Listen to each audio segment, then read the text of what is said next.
ಭಾರಿ ಮಳೆಗೆ ರಾಜ್ಯ ತತ್ತರ, ತೀವ್ರ ಹಾನಿ, ಜೀವನ ಅಸ್ತವ್ಯಸ್ತ. 5 ಲಕ್ಷ ಹೆಕ್ಟೇರ್ ಬೆಳೆ ನಾಶ, 150 ಮನೆ ಧರೆಗೆ ನಲುಗಿದ ಉತ್ತರ ಕರ್ನಾಟಕ ಕರಾವಳಿ ಭಾಗ. ಕೊಡಗು ಮಲೆನಾಡಲ್ಲೂ ಕೂಡ ವರ್ಣನ ಆರ್ಭಟ. ಕೊಡಗು ಮಲೆನಾಡು ಉತ್ತರ ಕರ್ನಾಟಕ ಕರಾವಳಿ ಸೇರಿ ರಾಜ್ಯದಾದ್ಯಂತ ಮುಂಗಾರು ಮಳೆ ಅಬ್ಬರಿಸ್ತಾ ಇದ್ದು ಜನಜೀವನ ಅಸ್ತವ್ಯಸ್ತಗೊಂಡಿದೆ. ಕಾವೇರಿ, ತುಂಗಭದ್ರಾ, ಶರಾವತಿ, ನೇತ್ರಾವತಿ, ಕೃಷ್ಣ ಸೇರಿ ಪ್ರಮುಖ ನದಿಗಳು ತುಂಬಿ ಹರಿತಾ ಇದೆ.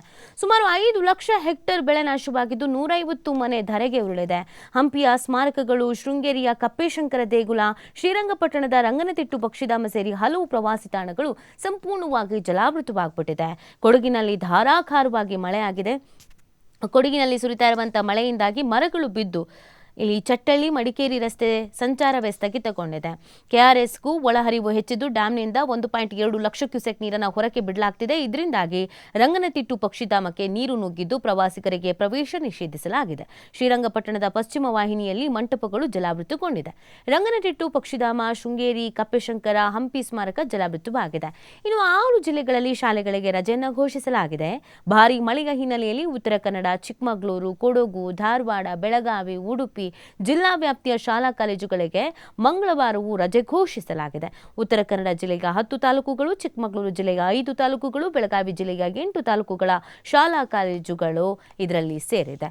ವಿಪರೀತವಾಗಿ ಮಳೆ ಆಗ್ತಿರುವಂತಹ ಹಿನ್ನೆಲೆಯಲ್ಲಿ ಈ ಒಂದು ರಜೆಯನ್ನು ಘೋಷಣೆ ಮಾಡಲಾಗಿದೆ. ಮುಂದಿನ ಸುದ್ದಿ ಯಾವುದಿದೆ ಅಂತ ನಾವು ನೋಡೋದಾದ್ರೆ, ಇವತ್ತು ಮತ್ತು ನಾಳೆ ವ್ಯಾಪಕ ಮಳೆಯಾಗುವಂಥ ಮುನ್ಸೂಚನೆಯನ್ನು ಕೂಡ ನೀಡಲಾಗಿದೆ.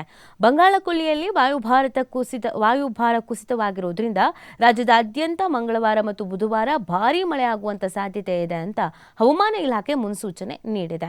ಆಗಸ್ಟ್ 19 ಮತ್ತು 20ರಂದು ರಾಜ್ಯದಾದ್ಯಂತ ವ್ಯಾಪಕವಾಗಿ ಮಳೆ ಆಗಲಿದೆ.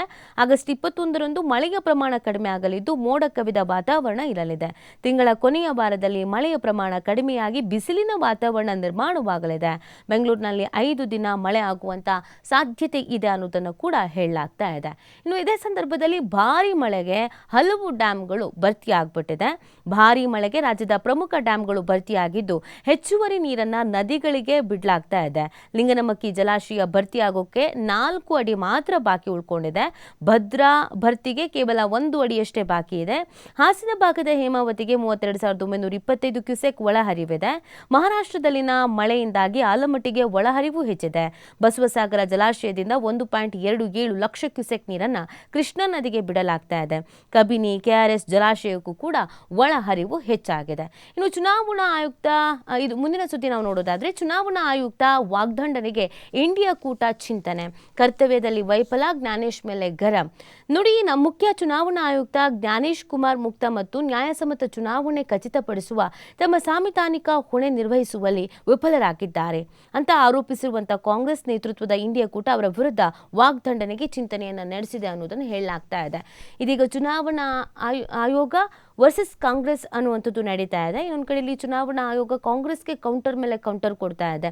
ಏನೇನು ನಿಮ್ಮ ಹತ್ರ ಡಾಕ್ಯುಮೆಂಟ್ಸ್ ಇದೆ ಅಂತ ಹೇಳ್ತಾ ಇದ್ದೀರಲ್ಲ, ಯಾವ್ಯಾವ ಡಾಕ್ಯುಮೆಂಟ್ಸ್ಗಳಿದೆ ಅದನ್ನು ಸಬ್ಮಿಟ್ ಮಾಡಿ ಅನ್ನೋದನ್ನು ಹೇಳ್ತಾ ಇದೆ. ಇನ್ನೊಂದು ಕಡೆಯಲ್ಲಿ ಕಾಂಗ್ರೆಸ್ ಇವರ ವಿರುದ್ಧ ಯಾವ ರೀತಿಯಾಗಿ ಹೋರಾಟವನ್ನು ಮಾಡಬೇಕು ಅನ್ನುವಂಥ ನಿಟ್ಟಿನಲ್ಲೂ ಕೂಡ ಪ್ರಯತ್ನವನ್ನು ಪಡ್ತಾ ಇದೆ. ಸೊ ಇದು ಎಲ್ಲಿಗೆ ಹೋಗಿ ನಿಲ್ಲುತ್ತೆ, ಯಾರು ಹೋರಾಟ ಮಾಡ್ತಾರೆ, ಯಾರು ಸಕ್ಸಸ್ ಆಗ್ತಾರೆ ಅನ್ನೋದನ್ನು ಕಾದು ನೋಡಬೇಕಾಗಿದೆ.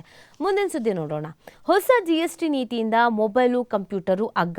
ಸೆಪ್ಟೆಂಬರ್ 4ರ ಸ್ತರದ ಬದಲು 2 ಸ್ತರದ GST ಜಾರಿಗೆ ಕೇಂದ್ರ ಸಿದ್ಧತೆಯನ್ನು ಮಾಡ್ಕೊಳ್ತಾ ಇರೋದು.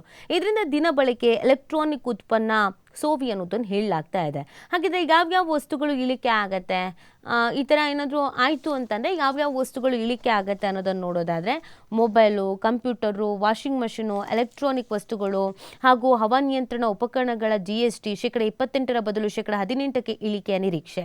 ಡೈರಿ ಉತ್ಪನ್ನ, ಹೊಲಿಗೆ ಯಂತ್ರ, ಕುಕ್ಕರು, ಸೈಕಲ್ಲು, ಸಿದ್ಧ ಉಡುಪುಗಳು, ಚಪ್ಪಲಿಗಳು, ಲಸಿಕೆ, ಕೃಷಿ ಉಪಕರಣಗಳ GST -5ಕ್ಕೆ ಇಳಿಕೆ ಆಗುವಂಥ ಸಾಧ್ಯತೆ.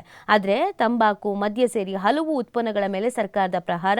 ಇವುಗಳ ಮೇಲಿನ GST -28ರಿಂದ -40ಕ್ಕೆ ಏರಿಕೆ ಆಗಬಹುದಾದ ಸಂಭವ ಇದೆ ಅನ್ನೋದನ್ನು ಕೂಡ ಹೇಳಲಾಗ್ತಾ ಇದೆ. GST ಸ್ಥರ ಇಳಿಕೆಯಿಂದ ರಾಜ್ಯಗಳಿಗೆ ಹಾನಿ ಆಗಲ್ಲ ಅನ್ನೋದನ್ನು ಕೂಡ ಸ್ಪಷ್ಟಪಡಿಸ್ತಾ ಇದ್ದಾರೆ. ರಾಜ್ಯಗಳಿಗೆ ಕೇಂದ್ರ ಸರ್ಕಾರದಿಂದ ಈ ಮುಖಾಂತರವಾಗಿ ಅಭಯ ನೀಡುವಂಥ ಕೆಲಸವನ್ನು ಕೂಡ ಮಾಡಲಾಗ್ತಾ ಇದೆ. ಹಾಲಿ ಹಾಲಿ 4 ಸ್ತರದಲ್ಲಿರುವಂಥ GST ದರವನ್ನು ಕೇವಲ 2ಕ್ಕೆ ಇಳಿಸುವ ಪ್ರಸ್ತಾಪದಿಂದ ಆದಾಯ ಕುಸಿತದ ಆತಂಕದಲ್ಲಿರುವಂಥ ರಾಜ್ಯಗಳಿಗೆ ಕೇಂದ್ರ ಸರ್ಕಾರ ಅಭಯ ನೀಡಿದೆ.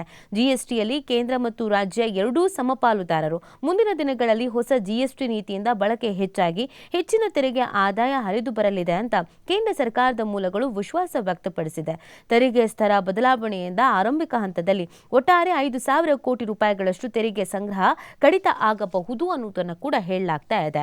ಹೊಸ ನೀತಿಯನ್ನು ಜಾರಿಗೆ ತರುವಂತ ನಿಟ್ಟಿನಲ್ಲಿ ಒಂದಷ್ಟು ಚಿಂತನೆಗಳು ನಡೀತಾ ಇದೆ. ಈ ಸಂದರ್ಭದಲ್ಲಿ ಸಹಜವಾಗಿ ನಮಗೇನು ಪ್ರಶ್ನೆ, ಅಯ್ಯೋ ಹಾಗಿದ್ರೆ ರಾಜ್ಯ ಸರ್ಕಾರದ ಮೇಲೆ ಹೊರೆ ಆಗ್ಬಿಡುತ್ತಾ, ಇಲ್ಲಿ ಅವ್ರು ಇನ್ನೇನು ಮಾಡ್ತಾರೋ ಅಂತ. GST ಸ್ತರ ಇಳಿಕೆಯಿಂದ ಯಾವುದೇ ರಾಜ್ಯಗಳಿಗೆ ಯಾವುದೇ ರೀತಿಯಾದಂಥ ಹಾನಿ ಆಗಲ್ಲ ಅನ್ನುವಂಥ ಸ್ಪಷ್ಟಪಡಿಸುವಂಥ ಕೆಲಸವನ್ನು ಕೂಡ ಮಾಡಲಾಗಿದೆ.